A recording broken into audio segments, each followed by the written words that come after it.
झांसी में जाति बंधन तोड़कर प्रेम विवाह करना एक युवक को महंगा पड़ गया।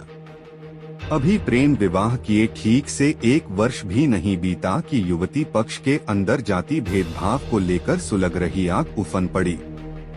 देर रात युवती पक्ष के लोगों ने युवक को 4 पहिया गाड़ी में पटक कर ले जाते हुए मारपीट की, साथ ही गांव में ले जाकर मारपीट कर अधमरा छोड़कर भाग गए।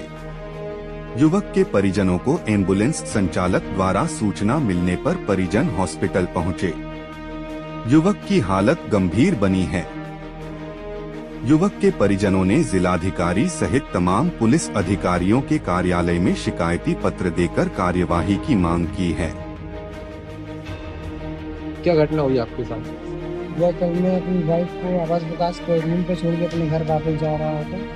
मेरे भाई पता और उनके 2 भाई और उनके 1 मामा, उन्होंने मेरा किडनैप कर लिया और 2 लोग कुल मिला के 6 लोग थे और मुझे इन लोगों ने बहुत मारा था।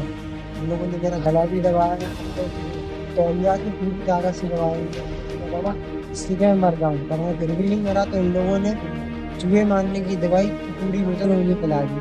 तो फिर मैं अपना दम तोड़ चुका था, पर लोगों को लगा मर गया, पर वो मरा नहीं था। तो ये मुझे एक सुनसान जगह पे ले गए किसी नदी में फेंकने के लिए।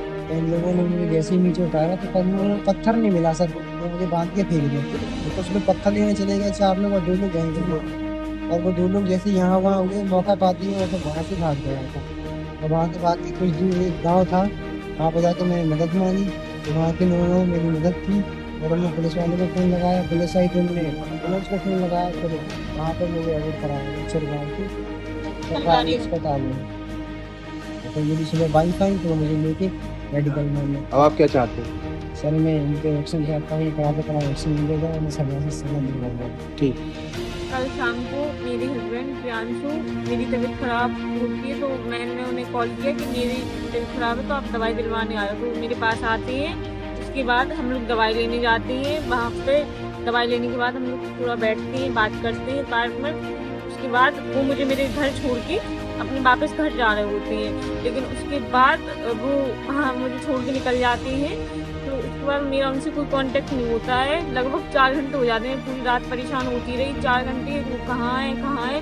लेकिन उसी बीच मैंने उसकी मम्मी को फ़ोन लगाया, उन लोगों ने बोला आ जाएगा रास्ते में हुआ। लेकिन जब फिर 2 बजे करीब मेरे पास चिरगांव पुलिस से फ़ोन आया, वहाँ से उन्होंने प्रियांशु से मेरी बात करवाई, ऐसा मामला है, सब बताया।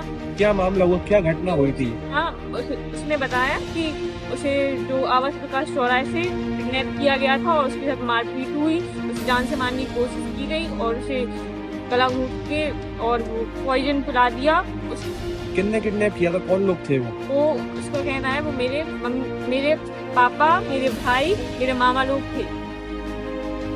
फिर अब आप क्या करेंगे? आप लोग शादीशुदा है, कब हुई थी आपकी शादी? 13 मई 2024। तो फिर आप लोग अलग अलग रहते हैं? हाँ, मैं अपनी पढ़ाई के सिलसिले में अपनी रूम पर रहती हूँ और वो अपने घर पर रहता है अपनी फैमिली के साथ। और क्या हालत है उनकी, क्या आप क्या चाहते हैं, क्या कार्रवाई चाहते हैं? मैं यही चाहती हूँ कि अगर उसके साथ मेरे घर वालों ने ऐसे किया तो उन्हें सजा मिलनी चाहिए। ये गलत है, किसी को जान से मारना किसी का हक तोड़ना है। ठीक है। क्या नाम है आपका? आर्यन परिहार। क्या हुआ आर्यन आपके साथ? मेरे साथ मेरे बड़े भाई को रात में बुलाया गया। मेरा भाई देरी रात में 2-3 दिन से मेरी मतलब भाभी जी की तबीयत खराब थी तो वो जाता था वहाँ पर रूम पर, वो अकेले रहती थी, पढ़ाई करती थी। उस बेसिस से वो उनकी तबीयत खराब थी तो वो दवाई दिलाने जाता था। और ऐसे ही 2 दिन के बाद तीसरे दिन वो लगातार गया और वहाँ से जाने के बाद 9:30 बजे उनकी पत्नी ने बोला कि वो वहाँ से निकल चुके हैं, बट हम लोगों को घर में खबर पहुंची कि वो घर तक नहीं आया है। उसके बाद हम लोगों ने फोन लगाने का प्रयास करा तो उनका फोन स्विच ऑफ आ रहा था। किस वजह क्या है मारने पीटने की, क्यों मारा उन्होंने? मारने पीटने की वजह है कि उन्होंने लव मैरिज करी थी और वो लव मैरिज वो एक्सेप्ट नहीं करना चाहते थे। उनके घर वाले हमेशा बोलते थे कि हम कभी भी इस लव मैरिज को एक्सेप्ट नहीं करेंगे और बार बार हम लोगों को धमकी देते रहते थे। उससे पहले भी हम लोग जब ये सीन हुआ लव मैरिज का, उससे पहले भी बहुत विवाद हुआ था तो हमारे भाई ने जाकर एसपी ऑफिस में कंप्लेंट करी थी, एप्लीकेशन लगाई थी। उसके बाद भी ये दुर्घटना घटी है, इतनी बड़ी दुर्घटना। कितने साल हो गए शादी को आपके भाई? शादी को अभी 1 साल समथिंग होने को है। कहाँ ले गए वो लोग? वो लोग लेकर उन्होंने आवास विकास से उठाया है, आरोप सदन के नियर से, और लेकर वो चिरगांव तक लेकर गए हैं और गाड़ी के अंदर भी मारते लेकर गए हैं और वहां पर भी मारा है।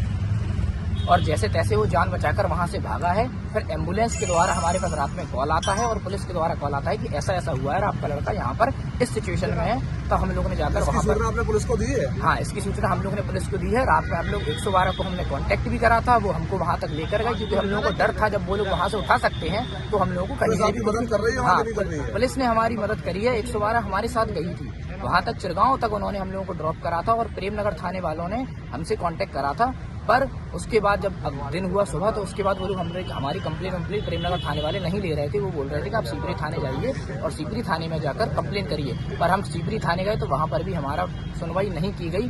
फिर हम लोग यहाँ पर आकर कहाँ है आप? अभी हम SSP ऑफिस में हैं।